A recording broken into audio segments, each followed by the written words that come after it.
session. We have revamped paragraph there, just stating that monthly meetings will be based on the calendar approved in April of each year. Work sessions at 4:30 to hear public comment and updates from the administration. We talked about that, and also presentations, things of that nature. Also to review the agenda, and then the business session beginning at 6. And I believe that's the schedule we've kept recently anyway. And then you will see on the second page there the sections on personnel items and request for information by board members. Those two paragraphs have been stricken.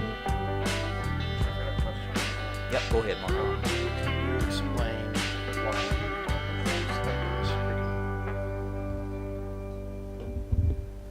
Yes, they're actually repeated. I believe the policy is 1.205. I'll pull it up to be sure, but in board director relations, Okay. it's the same exact. So that way we don't change one and not the other and get ourselves kind of sideways. Okay. Yeah, I mean, I knew that that was part of the policy, and so when I read that, I thought, but I think that's a good part of our policy, so, okay, yeah, It could stay in this one and come out of the other one if y'all. that's fine. No, as long as it's somewhere.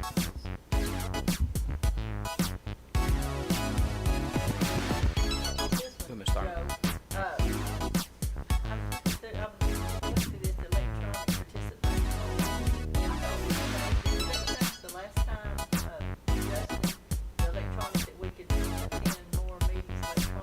That's correct. Yes. Yes, that 1, 2, 3, 4, and 5 is what's cueing me into that. That there could. Yeah, I think when we updated it, that was when we went through all the legislative updates and made that change, and then this one came back up for review.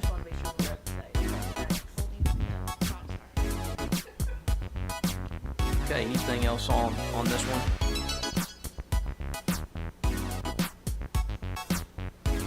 Okay, I'm going to move on to 1.804, drug-free workplace. You'll see there, first page, line 9, the addition of one, or the change from files to filed. I guess that was just a typo, right? And then line 12, I guess just to reflect that position's title now, right? Instead of Director of Personnel, Chief Talent Officer. And then, I don't guess I had noticed this, but so on line 13, did that sentence previously end with conviction? Okay.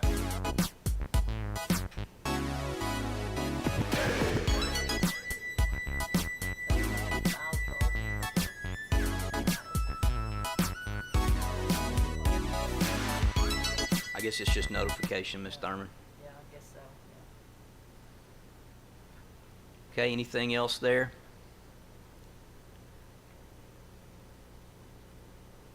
All right.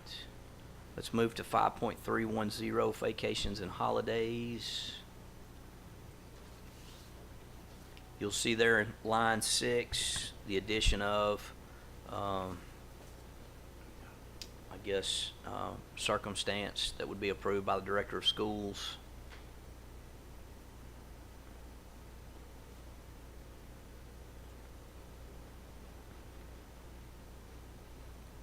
So help me a little bit with that. So what are we saying? Like maybe if somebody has come from outside the school system, maybe they've got some years of service that have been honored somewhere else, and that's... Yeah, we used to cap, and this changed in another policy, but used to cap experience of someone coming in. So this is just saying that if they're coming in from another district, like with assistant principal with 11 years experience, Yep. that we would recognize that in vacation days. Okay.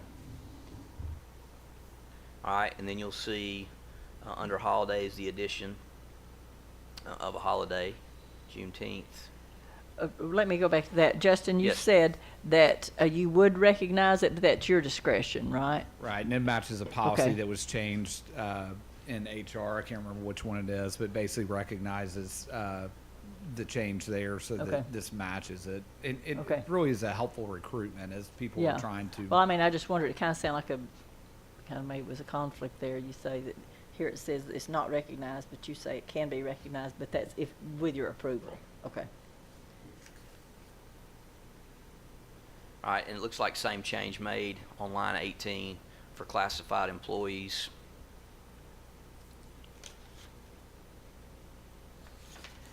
You'll see on line 37 just the term superintendent stricken and director of schools, or I guess replaced with director of schools. Yep. And Joe, on this policy too, I still think that 1,680 hours is too much to allow to accrue. I think the school board takes a hit when quite a few people retire and they've accumulated all these days. That's a lot of money we have to come out of our general fund with. I think that's something that we definitely need to look at. Like I say, I still think this is a little bit too rich, and Does anybody, Justin, have you been around long enough to remember, and maybe Ms. Thurman does, what it was before that? Because I know it was even more than that at one point. it was unlimited. Yeah.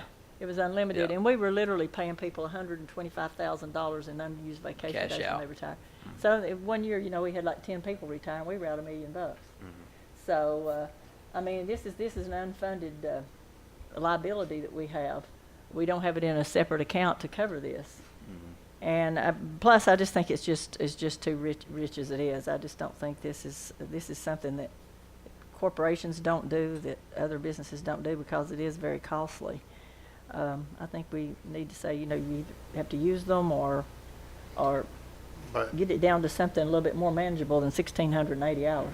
to that point, because I like my experience in corporation is sometimes you use it, you lose it, sort of thing. But they accumulate both sick and personal days as PTO.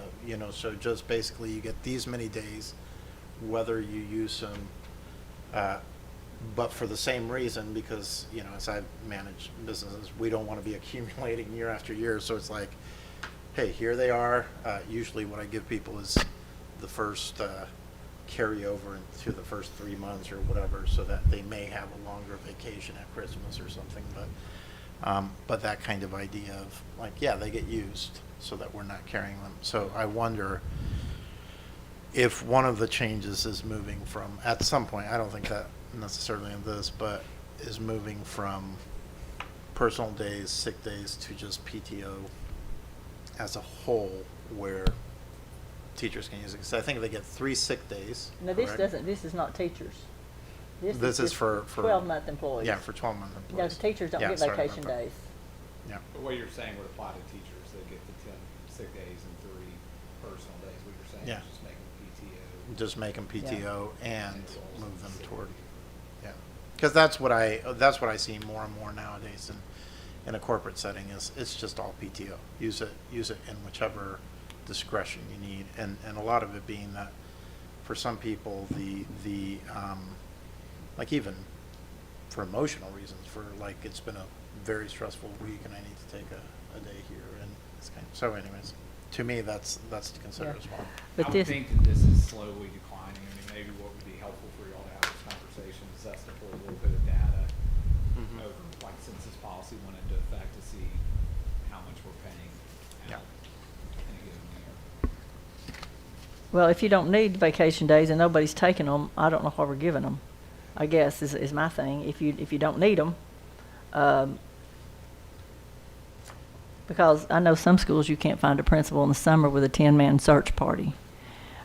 So I know that they're taking some days and maybe don't get, I don't know who's holding them accountable. I think they're taking days and sometimes just not turning it in. So I've just, I won't vote for it because of this reason. Like I say, I had to fight to get it down to 1,680 hours back in, when was it, in 2008, because it was unlimited. But I just think this hit, we just take too big of a hit on this as a school system. And then you're getting another day off, right? I mean, as it is. And we're not absorbing that anywhere else. It's not like we traded one holiday for another. Now instead of 11 days, we have 12. So that's another day getting off without the kids in school. So is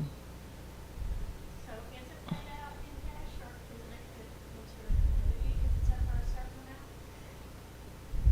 It can, but either way, we're paying it out. Well, Yeah. I understand, but I Either way, mean, it's it's a not like liability. cash is being Well, it's coming out of, one way or the other. yeah. But So what's the, go ahead, Mr. Grant, I'm sorry, you were waiting. Here's my experience.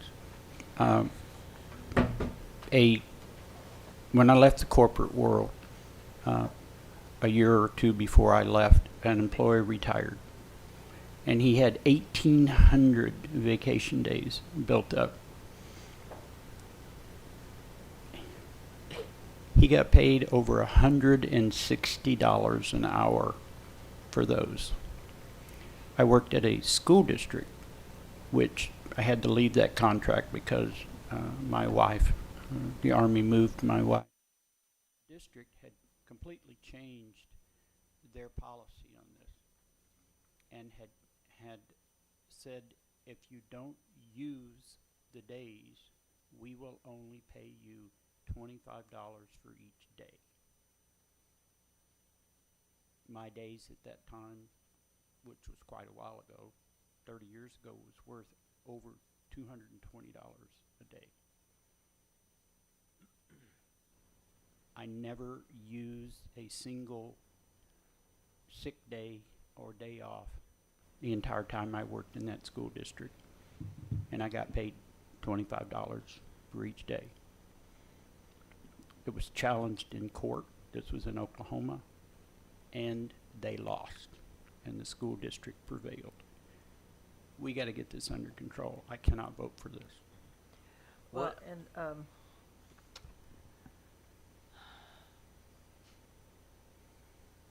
there's another thing about this that was concerning to me. I just lost it.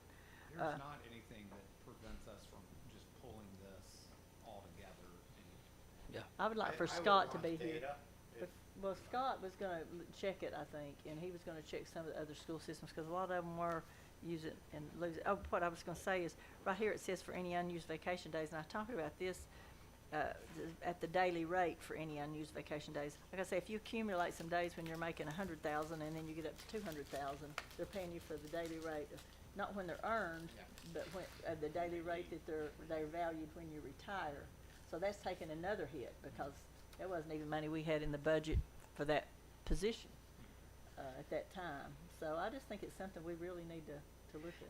I seem to recall at one time that you didn't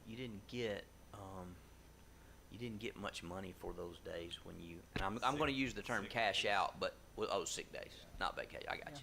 Okay. Yeah, that's where We that's the changed sick disconnect. day policy by including the short-term liability and long-term disability. So well, sick days have always, I think that's state law that they roll done theirs, some the things personal that- days roll to sick days. I mean, just say we pull it. Yeah, and then- I'd be in I say favor of pull pulling it. And provide us data so that we can know what we're actually looking at. I'd just be interested too to see what other systems are doing in the state. You know, just how they're approaching that. Okay. All right. Anything else on this one? So we are gonna pull this one, right? Yes, please. Please. All right, let's go on to 5.501 employee grievances. Under procedures there, a lot of new, starting with line 21. So process for grievance. If you want to take a second, just look that over real quick.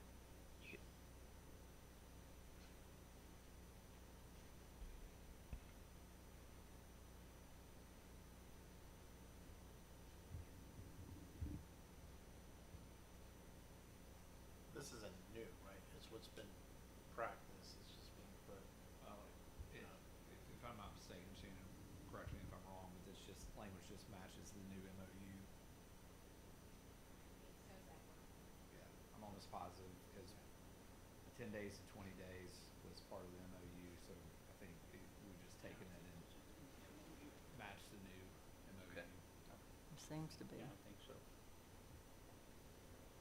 It's not a significant shift, but there is. Okay, so the difference is informal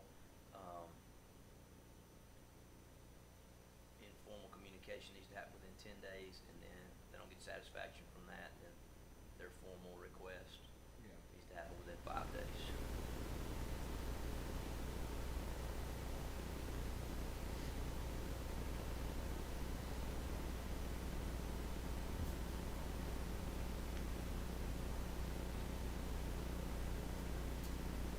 I would ask everybody to take note. You all know how these things go. Somebody's got a grievance, emotions are running high, and then process gets in the way of. Send But you'll, an email. well, if you look at the level 3 when it gets to the school board, you'll see that it says the professional employee may request. This is line 11. May request a review by the board. The board shall review the case at its next regularly scheduled monthly meeting provided. However, if the request for a review is not received earlier than 10 days before the next regularly scheduled monthly meeting, then it looks like that's going to get pushed to the following month. So you can make note of that. I'm sorry, tell me again where you were reading from. I was just asking them to make sure they saw that. Line Started 3. line Yeah, 11 on the under second level page. 3. Where the school board is asking me.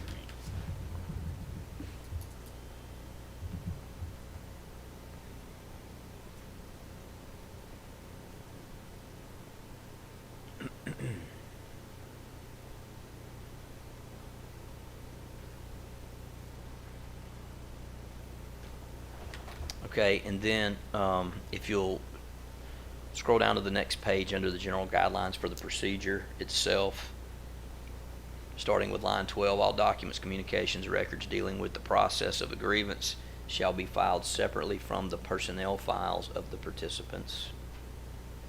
Shall not be forwarded to any prospective employer of the grievant or alluded to in any communication between the administration and the prospective employer. So help me understand that, Justin. When it says filed separately from the personnel files, It's just protecting the employee, so if they so it's file not it- going in their personnel files, Right. that we're saying, okay. Right.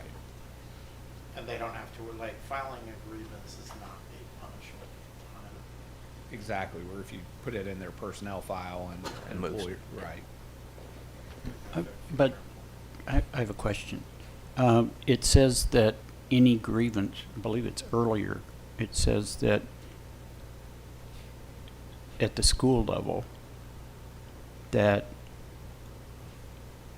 any grievance has to be listed in Power School. Did I misread that, or? We don't have anything in power. If that's in here, we need to change it.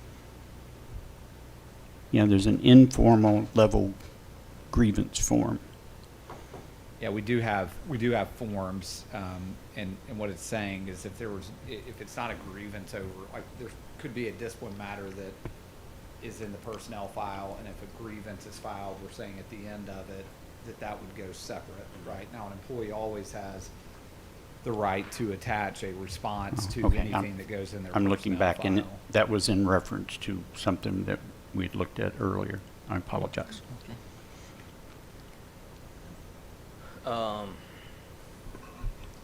Okay. If you want to look down there on that last page there, then again, the 10-day time frame is also on line 23, and then lines 31 through 40 there, you'll see in red.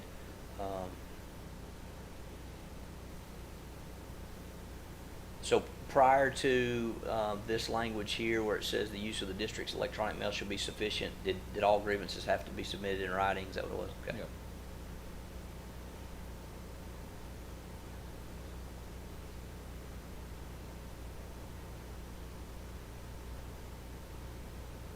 Okay. Any questions or comments about any of that language there? What, I do have a question. All right. In terms of open records request, how is the employee protected by an open records request to the district if they have transmitted something electronically? I think we need Scott to help us with that. It's a good question. Okay, well that, I don't see how we could individualize the start of an informal grievance process that is transmitted by electronic mail and individualize that to avoid an open records request. There may be some protections for employees under state law there, we should talk to Scott. Okay. A lot of this comes straight from, obviously the MOU, but other state laws that are written to protect the teachers. So there may be something there, but that's a good question. I think the main difference here is we used to require not just email, but also to send a certified Letter. which that makes sense anyway. Yeah. Okay. All right, anything else there? This is so small, but just Yep. for transparency, I noticed a place we said superintendent instead of director of schools. If you're okay with it, we'll go ahead and change that for the final approval. We just probably won't turn it red. What line for is that? It was 42 on page 2. It was just old language that we Okay. missed. Okay. Shannon, Yeah. as we do our yearly reviews of policy, Mm-hmm.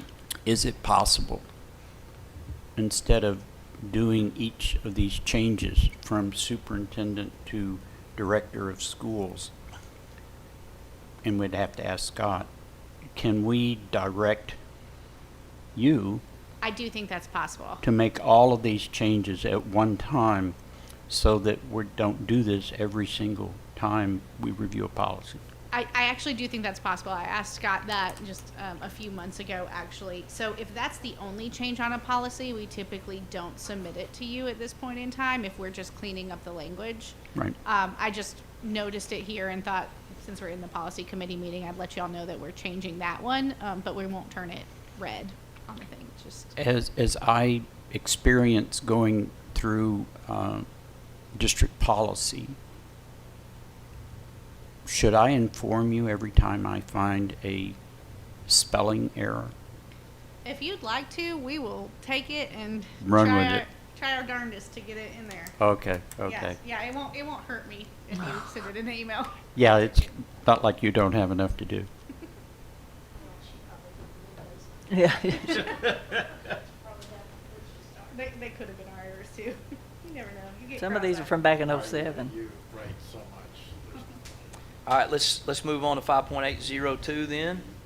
Be qualifications and duties of director of schools. So, did I? Oh, well, I'm just going in the order that I have them here. They weren't in numerical. So, Really small. I don't see it, Shannon. It's on page 1. It just says chair. Board Yours is chair, president. Oh, I got you. Okay. That's the sort of policy, Shannon, that I don't think you need to I would like, okay. highlight for us. That is good to know. All right. Just a word change. 5.803, evaluation. Line 14, instead of at a time, on a timeline. Those seem to be saying the same thing. I want to say that I appreciate that line of upon receipt of previous year data, because I think this year, as I was evaluating, it was asking very specific data, and I don't have that data yet, but I think he's done. Well, I know there for a little bit the timeline was kind of like October, it seemed, but I don't think the state was being as expedient with the delivery of test scores. Seems like it's gotten a little bit better, not much. All right, so then number 3 there, line 26 through 28, pretty specific about what the evaluation will include.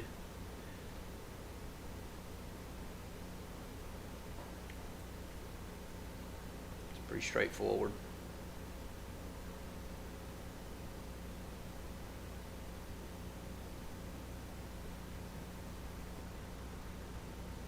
I'm glad in 6 that, like I said, we gotten rid of those timelines there of July and August, because it's just not, you don't have the information you need in those 2 months.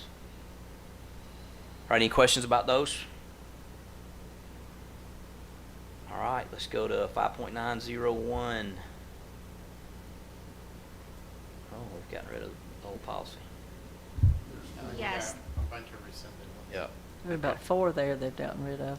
Is that because we We have a different collapsed name for them that into now? 5.900 last year. I just didn't actually submit them to rescind, and so it's again a cleanup. They're all exactly as worded in 5.900, but instead of having 5 different policies, we could just have one.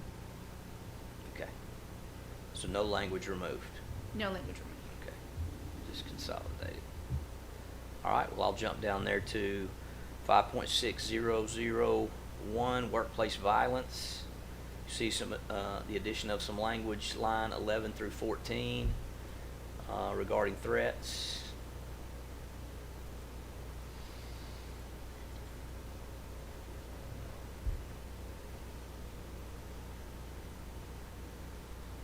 Any questions, comments about that one? Unfortunately, I have a comment. There's a student at Eastridge High School that was involved in an incident last September with an SRO. This same student, prior to the incident with the SRO, threatened to kill a teacher at East Hamilton High School. I have So, would Mr. ask Groan, I'm that- not, yeah. we're not gonna, I would just remind you, there's litigation that's going on. I understand with that. So us talking about that here is probably not something that, Yeah, I would not. speak. Okay, I will get with you privately on my question.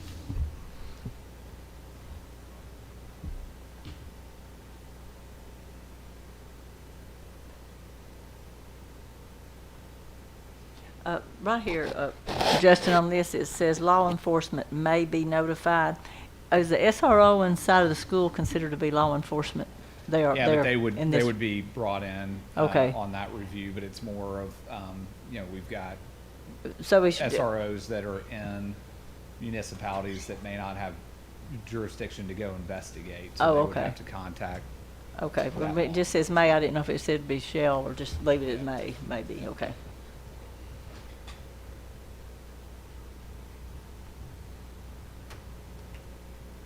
Anything else there?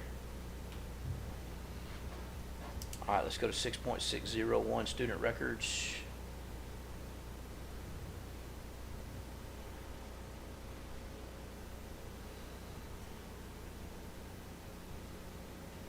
Looks like just the addition of the word guardian. Okay. That's all. All right, anything on that one? All right, let's go to 6.602. Looks like the same thing. Addition of the word guardian. Also a reference there on the second page to Tennessee Code annotated.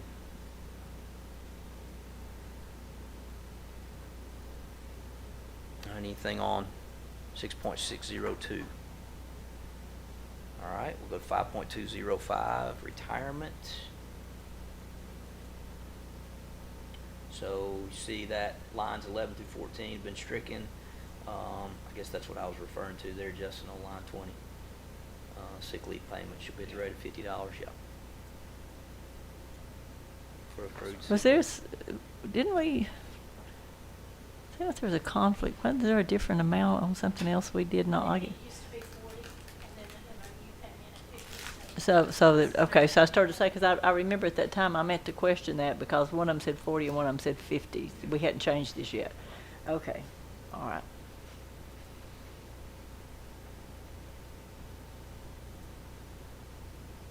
Let me ask you a question about lines 28 through 31. You talk about retiree health insurance. So it doesn't matter how many years the individual was in TCRS, it matters if they spent 20 in Hamilton County. Okay. Blank on the word self-insured. Yep. Okay.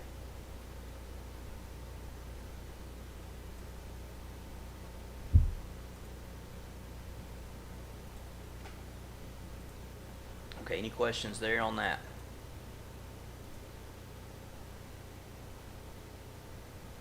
All right, let's go to 1.401, appeal hearings before the board. So Shannon, will you talk to us about? Yes, this was actually in connection with Scott, was who I talked to about this one. I think he brought up that we are actually not actually doing this part of the policy, so instead to strike it, to make it match what we are doing. And then, yes, I wish I remembered every piece of that, and I wish Scott was here. But that's the gist of it, is that we're actually pulling those pieces out because we don't have to follow that per law, and we weren't actually following it, so make it cleaner. Okay. So then we're referring to starting with line 15. So instead of 1, 2, and 3, we're just saying if they are entitled to a hearing, then they're gonna make a request. Yes, Okay. and then we that's- follow state law. That's for the employee or request. student? Yeah, So they make the request to the board, so we will get that request, or you get it, Justin, and then get it to us? I mean, how does that work? I mean, we've had hearings since I've been on the board, but. Comes to the board or comes to you all. I think that, I mean, we'll need to get Scott to clarify this. I don't think this is applying to students. There's a different procedure for that. I just said that because 1, 2, and 3 Yeah. address those 3 different Yeah. individuals.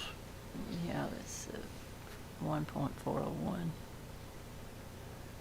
And I think that, yeah. But I would need to pull up that TCA 49-203, so if you'd like me to, I can pull that up now, we can keep going. and- Okay. So this is about a student then? Is it a different one for the I employees? don't know, that's what I'm asking, because Yeah. if you look above, it addresses all 3. Yeah, so, Shannon's gonna look it up here. I say, because we've actually done both of them before, but. All right, we can come back to that in a second. All right, let's go to 1.4. Well.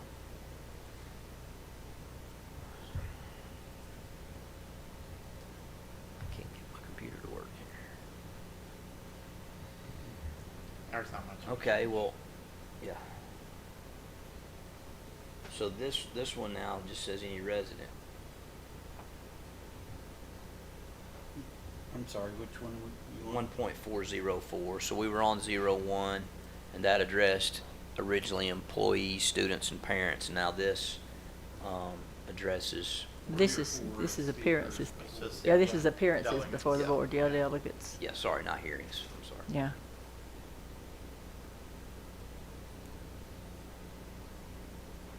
So all we did was add special call to that? Work session, so I think it's in kind of considering, like, we had facilities for a policy meeting, and we wanted to allow public comment. Okay. Okay. Any questions about that? We took out work session because we don't usually take questions. Is that why that was taken out? It's still there. No, on line 27, it's stricken. On 25, it's in there, I It's in the think. is that why, okay.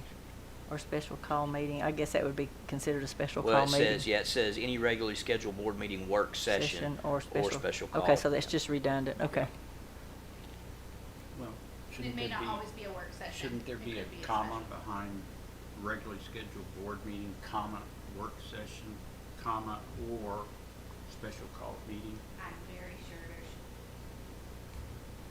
Which line is that? 25. It's on line 25. 25. We can add that. Instead of board meeting, work session. Board meeting, comma, work session, okay.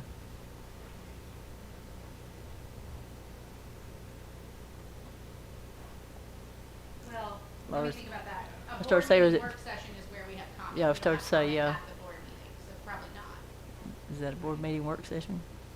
Should just be called Board work session, yeah. Yeah, take Take meeting, meeting yeah, out. there you go. You're right, I'm sorry.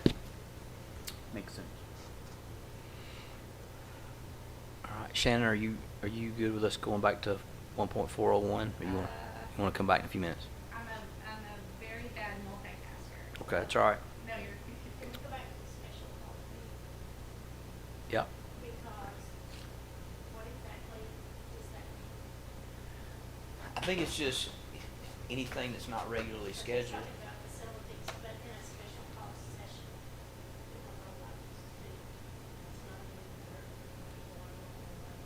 would be an executive session No. or internal. I think the intent maybe just needs to word changes in situations like this, or, you know, you've got a joint meeting with the county commission, that you want to give time for, can't just provide leeway to meetings like this, and maybe the board meetings will change. I don't know what it would be, committee meetings or. Yeah, that kind of like a lot, yeah. Committee or, yeah. We look at it and just Committee change. meetings, yeah. Community information meeting. All right, that brings us to cell phone use. Yay.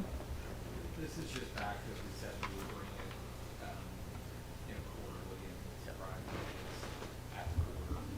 So it's not really asking, it's more just up for discussion to. I Yeah, we I said will we would say, just from my end, that my experiences in District 7 have been middle school, no cell phone use at all. I mean, when I pick my 3 up, if there's been a change in plans to pick them up, like literally, they're outside the building and, calling, going, hey, where am I supposed to be? Which is fine, it's great for me. I mean, they can't even have it out even after the bell rings. Like when they're walking out of the building, they can't have their phone out.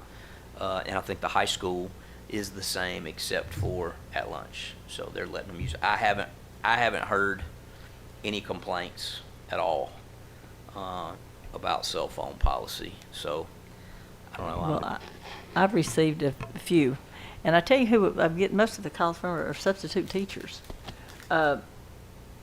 Kids seem to be a little bit more bold with substitute teachers, and I've had some say, well, they substitute in other counties, and they're not allowed to have cell phones, and this just letting them have the cell phones even where they can get them at lunch, because they start getting them out when it gets to be lunchtime, and they start checking things before it's even lunchtime, and they can't wait till they get to lunchtime, and they're trying to get on the phone, walking to the cafeteria, and all that kind of thing.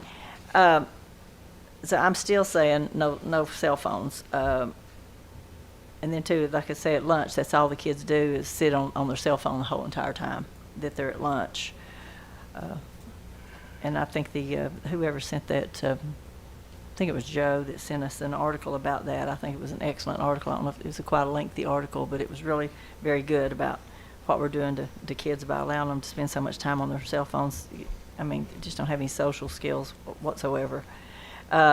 So I will vote against this again because I don't like this being enabled in different schools, different rules. I don't like that. I wanted a uniform policy, and this doesn't allow for that.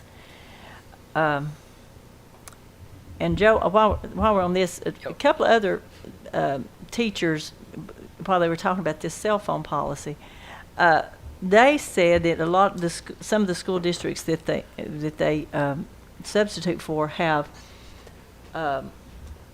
student IDs, and I think back that maybe in high schools we discussed this before about having student IDs, because they say that when they get ready to write kids up for these things, they give them the wrong names. They give them a fictitious name. They don't tell them their name. So a lot of times they have to go to get ready to turn these kids in for an infraction or something, and the principal say, we don't have a student by that name. So I'm wondering if maybe, and this may be this will be a totally different policy maybe to look at, or something we might need to look at doing is student IDs for high school. Are you saying they're giving substitute teachers the wrong name? Yes. Okay. Yes, they're giving substitute teachers the wrong name, and so therefore, the substitute teachers just feel very put upon by this, because they're not getting any kind of discipline, because they don't even know who to be held accountable. But anyway, and a lot of it's over the cell phone policy. But anyway, like I say, I just wanted it to be uniform across the district and not let one school be able to do something and another not. So that's just my thoughts about it. Did you see that article that Joe? Did everybody read that article that Joe sent us? Did anybody else read it? It was quite lengthy, but it was pretty good. I hadn't had a chance to Joe read it Smith yet. was good. Go ahead, Mr. Grone. Dr. Robertson. Sorry. I have already communicated issues that I feel are going on in the district, and I want to refer you to policy 1.205.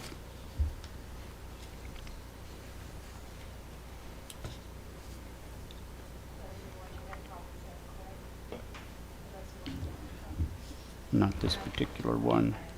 What is that one? I'll grab it, just keep going. Okay. Well, I'm going to bring it back up. Under policy 1.205, line 14. Oh, I just lost it. Sorry. Here it is. It states, board members are entitled to information relevant to the operation of the school system. Members shall request this information through the director of schools. In response to the request of board members, the director of schools shall gather the information and/or prepare a report and disseminate it to all board members as soon as practicable. If the director of schools determines in his sole discretion that the information requested is burdensome and/or will take an inordinate amount of staff time to prepare, he shall advise the chairperson, or in this case, Shannon, it says chairman. The chairman will then place the board member's request on the agenda of the next board meeting for consideration by the entire board. It continues in line 22. If at all possible, board members should refrain from criticizing or discussing individual employees in an open meeting, since such meetings are public record and the affected employees are usually unable to offer an appropriate rebuttal to any criticism. Accordingly, if a board member has any questions or concerns about any aspect of an employee's performance, the member should if at all possible, direct these questions or concerns to the attention of the directors of schools and permit the director of schools time to investigate the issues and to deal with them as appropriate. If the director of school deems it necessary, he will communicate any issues about which the board ought to be aware to the board in advance of a regular meeting. I have been informing you, and it's on the record, of numerous issues that I'm concerned about in regards to the enforcement of dress code, the enforcement of discipline policy, and now you are well aware that there are some principals at some schools that are not enforcing the new cell phone policy and electronic devices policy. So I want to remind you that per board policy, and you stated, may I repeat what you stated to me if I wanted information that I requested from you? Well, let me clarify that you requested information that was not readily available. It was information that we were going to have to put together. And what I said to you is that if you want to take it to the full board to get 6 votes, then we can take it to the full Okay. board. Is that accurate? That is accurate. So, but I must say that this board did not follow its own policy in regards to placing this item on the next school board agenda meeting.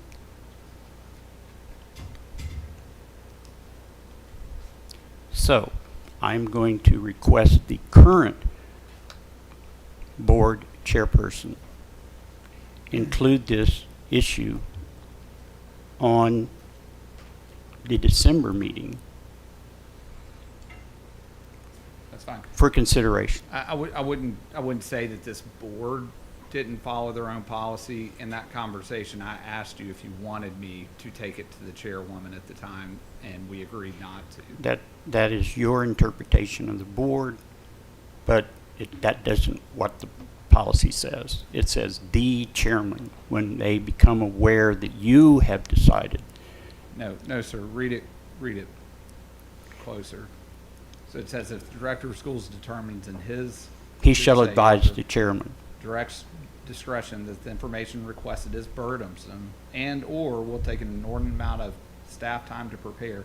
He shall advise the chairman. What I said in the meeting is, this isn't available. It's going to take time.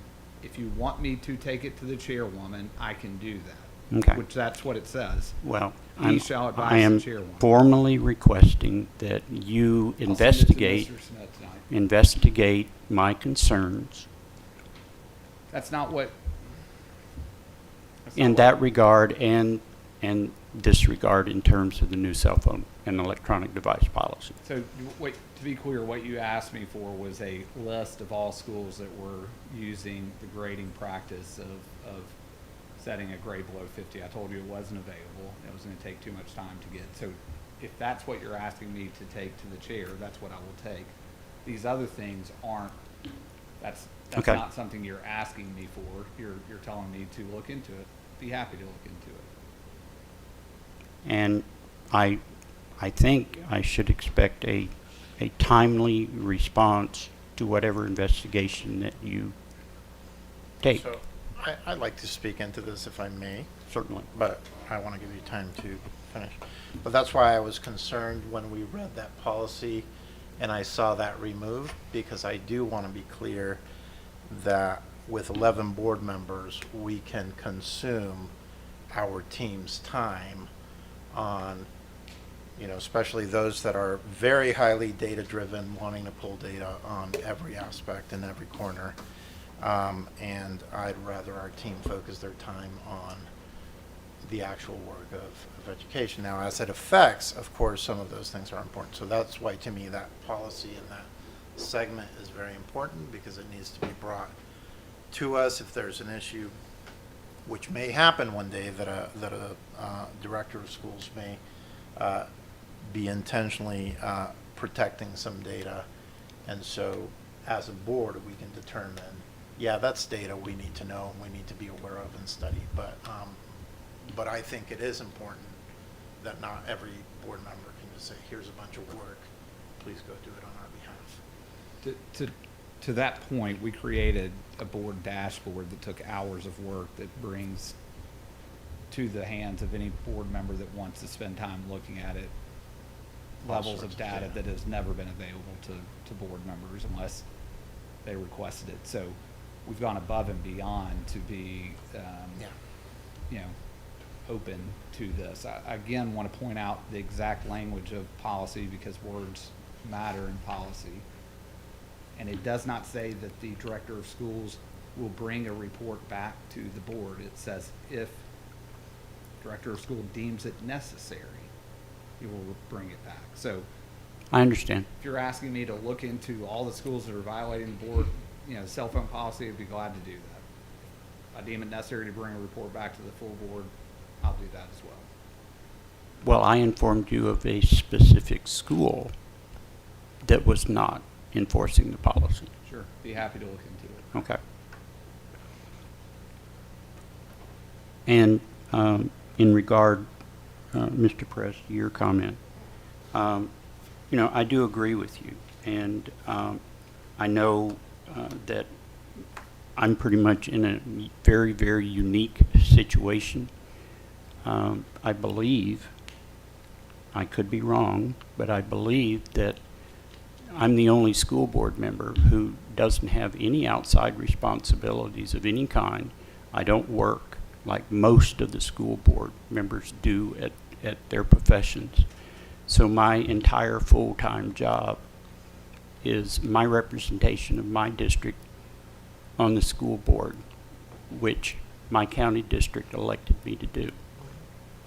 So in that regard, I believe the board as a whole should honor and support the policies that we claim to look over and discuss, and if necessary, amend on an annual basis. And if the policy states that a director of schools should supply certain documentation on an annual basis, then we as a board should expect that. And I certainly appreciate all the work that especially Shannon Moody and her office did to provide the board with access to Decision Ed to look at anything and everything. It is a fabulous program, and I am so grateful to the director of schools and Shannon's office for making that available to all the school board members. It's an amazing data source, and I've told you, Shannon, numerous times that we ought to double the size of your department to be able to utilize that fantastic tool to analyze the efficacy of our programs. And I really appreciate you and the superintendent's direction for you to provide that to the board. All right, anything else on cell phone policy? Go ahead. Just to clarify how we're working this policy this time, we don't have any administrative changes to bring to the policy. No, So and if- you won't see it unless we Unless determine to there's a bring it. motion to amend next week. Correct. Yep. Unless we decide to put it Yeah, in. you the won't agenda. bring us any changes, yes. Yes. I personally think it's too early, but I do think probably 6 months at least, and then we can see what the gaps are. Sure, it'll come up like this hopefully every quarter. We'll bring it to a policy committee to determine. But it's not going to be on Thursday's board Correct. agenda unless somebody. Yeah. Right. All right. Dress code policy, I believe was the next item there. Mr. Groen, I believe you had requested that. I've already spoken with Dr. Robertson about this issue, and I am awaiting his response. All right. I want to be clear. We've got a meeting. We're trying to schedule a meeting to talk about this issue. So Okay. there won't be a response coming until. All right, next there would be grading policy versus grading practice.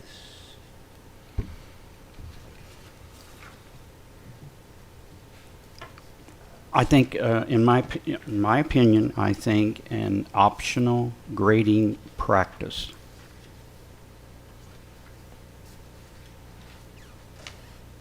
is not a district-wide policy.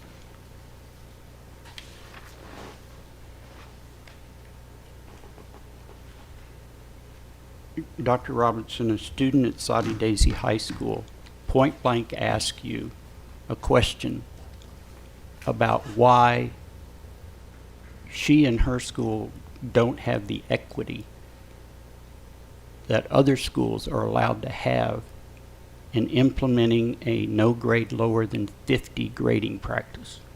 How did you respond to that student? I don't even know when that happened. When did that happen?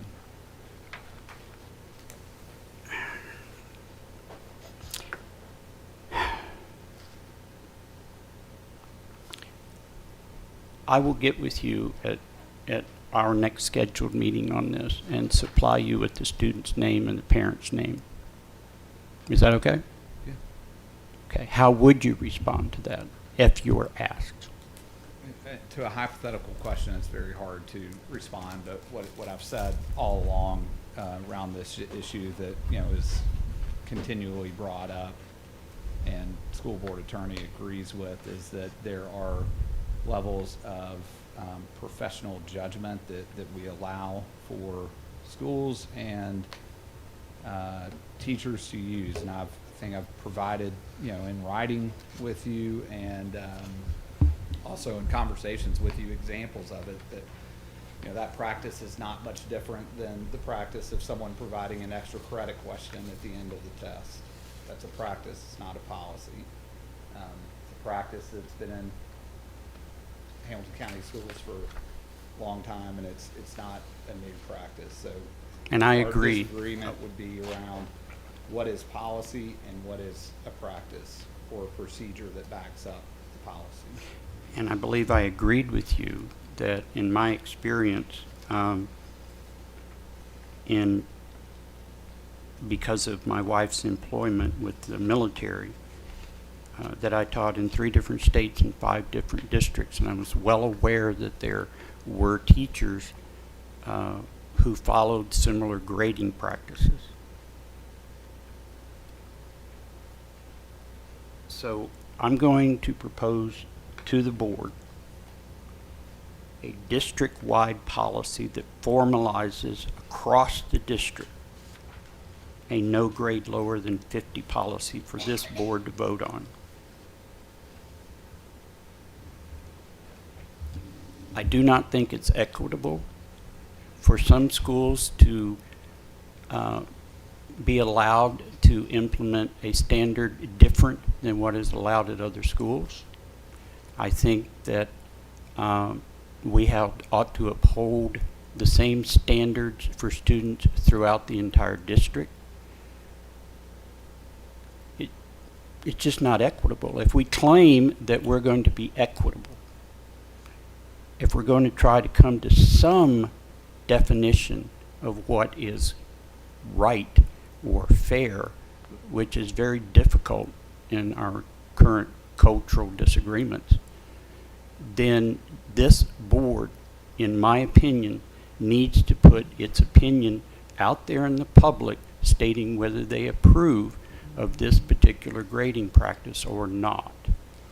And that is what I'm going to place before this board. I want the board to discuss a policy, voting yes or no, to make a district-wide policy of no grade lower than 50. In conjunction with that, I want to also propose an amended credit recovery policy. I want to require that any students who qualify for Edgenuity must take the credit accrual version of the online credit recovery Edgenuity instead of the credit recovery version. And I want the board to express its opinion by a vote on that amendment to our credit recovery policy. So, Mr. Groen, unless I'm mistaken, your next step would be to find another board member who will ask for that to be placed on it. Yeah, so just to clarify, first of all, we already have, and it's not just our policy, it's actually set in state board policy, what requirements are for credit recovery. And I think it's important to understand the difference. Like, we use these words, and a lot of times people in public don't understand what they mean, and we can make a story something that it's not. So the only difference between the credit accrual version and the credit recovery version is that in credit accrual, you take the entire course. Credit recovery, say a student fails the first quarter, passes the second, third, and fourth quarter, but they failed the entire course because of that first quarter, they take credit recovery, which requires them to take the exact same first quarter, version to credit recover the first quarter. And it sets their grade, and again, this is state board policy and it's in our policy, sets the grade at a 60. So the highest grade student can get on credit recovery is a 60. So essentially they're earning the credit with a D minus. Before, obviously it's the will of the board, you put something on there, but it would be really important also for us to clearly define what it is that we're actually saying. Again, when we say no grade lower than 50, that sounds like, this rhetoric that no kid is getting less. We need to put it fine print exactly what schools are doing with this and how they're working on it. Again, we can talk to Scott about it. It's a procedure. It's not a policy.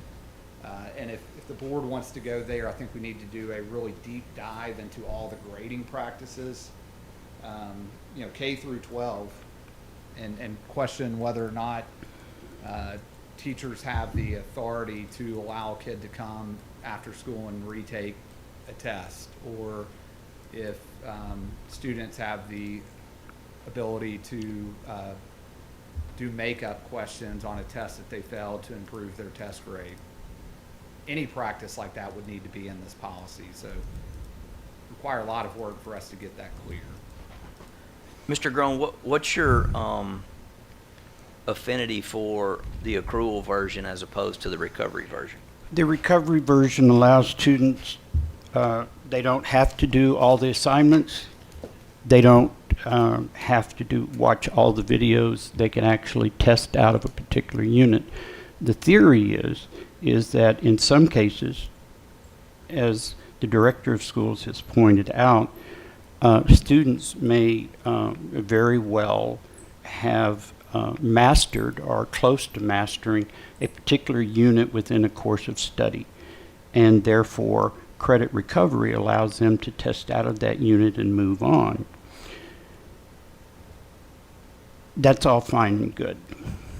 Credit accrual requires the student to take the online class, and they have to complete every assignment, watch every video, and pass every test for every unit within that course of study.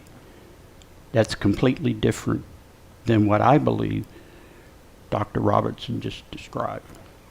So in the credit recovery version, they've already passed or watched or taken whatever it is they've got credit for. Not Right. necessarily. Okay, well that's different than, We do, I can direct y'all to board policy. It's 4.210, where we do spell this out. I do want to make one correction there. We do say no student shall be admitted or otherwise enrolled in credit recovery unless the student has previously taken an initial non-credit recovery section. So I think what you asked for is actually already in our board policy, unless I'm misunderstanding what you're asking. And to qualify, and what grade does a student have to qualify to take Edgenuity? It says section of the proposed course and received a grade of at least a 50. Interesting. So if I can, like, as I'm trying to wrap my head, so a student comes in, he's had or she's had, for whatever reason, a rough quarter, tough semester, family event, their grade isn't well that semester. In credit accrual, they would have to do the full course again. In credit recovery, we go back and say, hey, go and do this quarter, and we'll start you at 60. Like, you'll get a 60 on that. I believe they begin by taking an assessment. You can correct me if I'm wrong. They begin by taking an assessment that shows what they've mastered, what they haven't, and they can start that process first if they have received at least a 50%.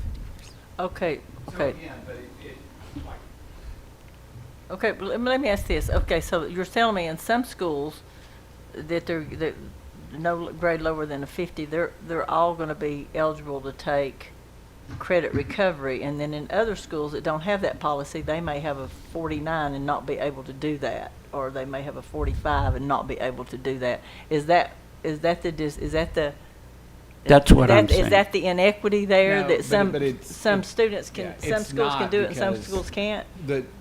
Again, this is where we have to get very deep into the details of what that lowest grade of a 50. If you remember, the quarter grade goes into 50 in the notes, it assigns them whatever grade they got, a 20.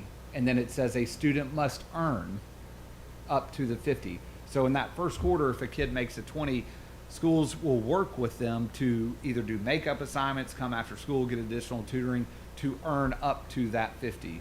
Do And all schools do that? majority of the schools do, and you know, it.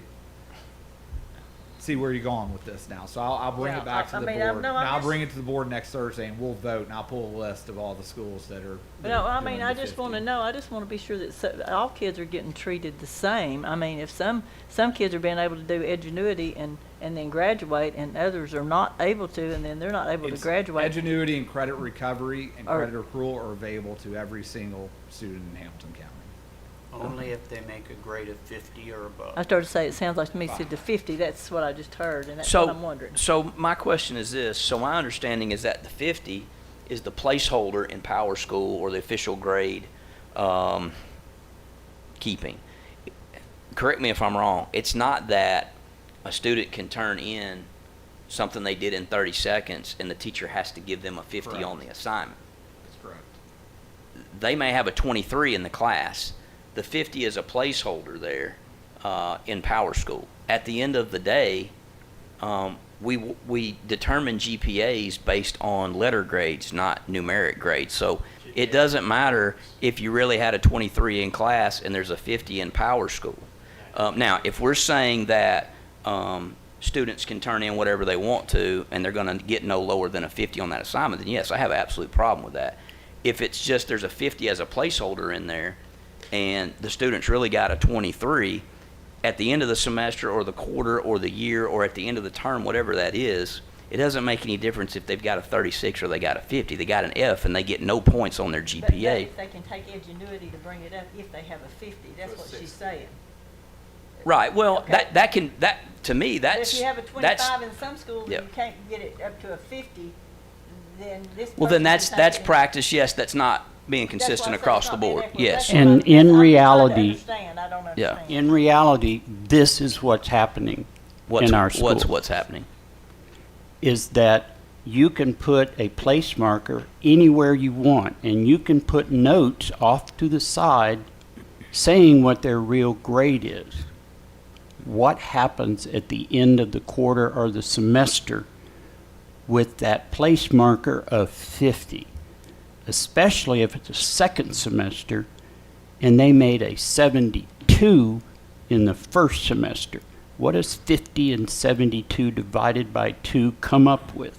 It is 61, and it's a passing grade of D. So unless we require the students to complete Edgenuity, all we're asking teachers to do is to be overloaded with students from a prior semester taking a 2-semester class, or even trying to make up a course that teacher isn't even teaching in the second term, to do extraordinary acrobatics in the effort to get that student up to a grade of 50, and therefore they can do Edgenuity, or to get them up to a grade of 60. In reality, it's not happening. In theory, it sounds all like unicorns and fairy tales. But in reality, across this district, it is not happening. And for the superintendent, director of schools, to allow this to take place at only certain schools, which he will not identify, how hard is it to ask 13 principals whether they implemented this policy or not? 13 people. I don't see how that is overburdening or overworking community superintendents or 13 principals at the schools in our district. How is that burdensome? I don't see it.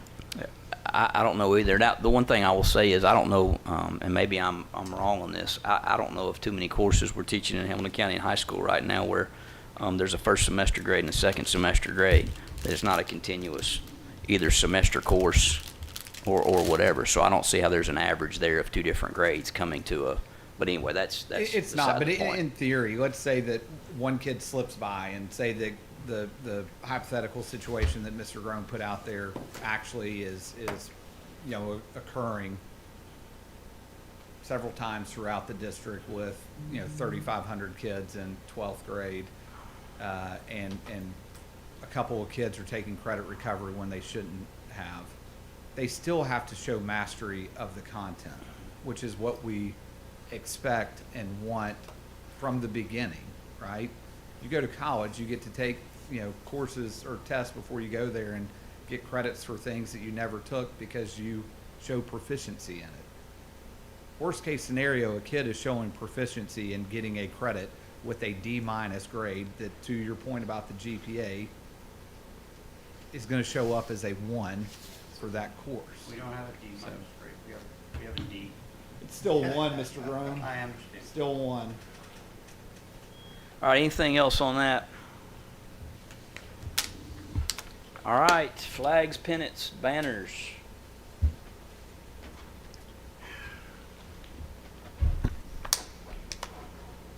I'll refer you to the handouts that were provided. We have the Tennessee Teacher Code of Ethics, the Code of Professional Conduct, School District Policy 1.806, Code of Professional Conduct 5.6011. I informed the principal of the high school that I represent about a student complaining to their parent who complained to me about a teacher new to Eastridge displaying a transgender flag and a Black Lives Matter flag, along with numerous other flags in their room. I have gotten no response from Principal Moreno. Community Superintendent Freeman We're referred supposed to this talk to. about an individual employee in these meetings, so. I agree. We just read that policy. I understand. And I have, under policy 1.205, informed the superintendent. The superintendent has been informed of this. And the community superintendent. I'm done for today. Thank you. And I've gotten no response. As I said 20 minutes ago, you've gotten response after response of me trying to set up a meeting with you and Scott, right? We have that meeting pretty close to being set, I think later this week. Yes, sir. Right? And so, you're acting as if I've not been responding. I have. I've been asking you for meeting, asking you for meeting, asking you for a meeting.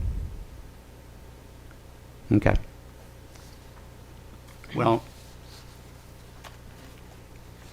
it's not dependent upon my time. I realize how busy that you are. I only have a little glimpse of how busy you are all the time. I'm So available. I told you later this week, I'm available your time.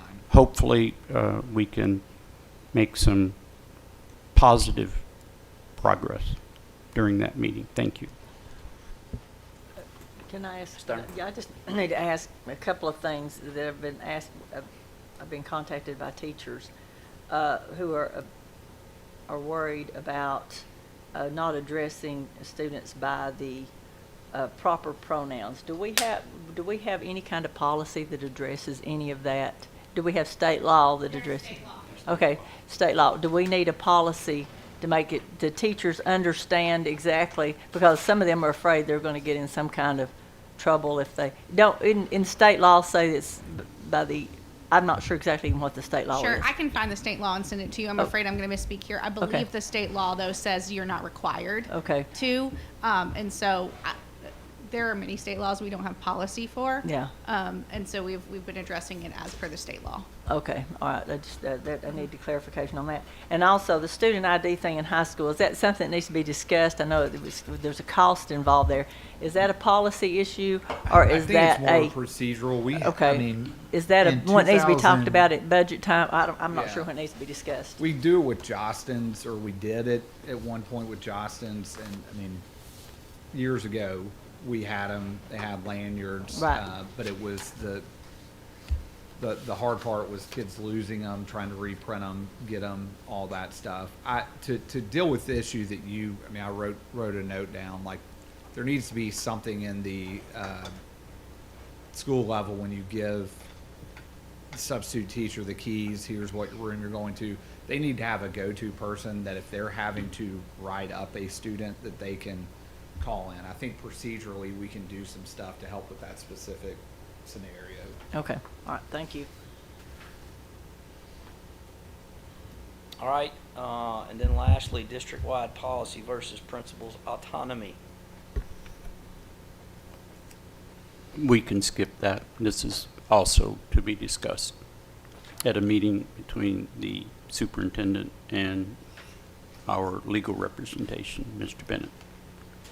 All right, anything else? And so, Mrs. Moody, we're going to pull that one policy, and we're also going to refer to Scott for, Yes, I Um, looked up that law. I actually don't see the reference, so now it makes me feel like our TCA reference is off. So if you don't mind, I'm happy to pull that policy. Also? Yes, Okay. and I can work with Scott Which on the other why. one's that? that was, No. Oh, no, no, no. No. it was, hang on.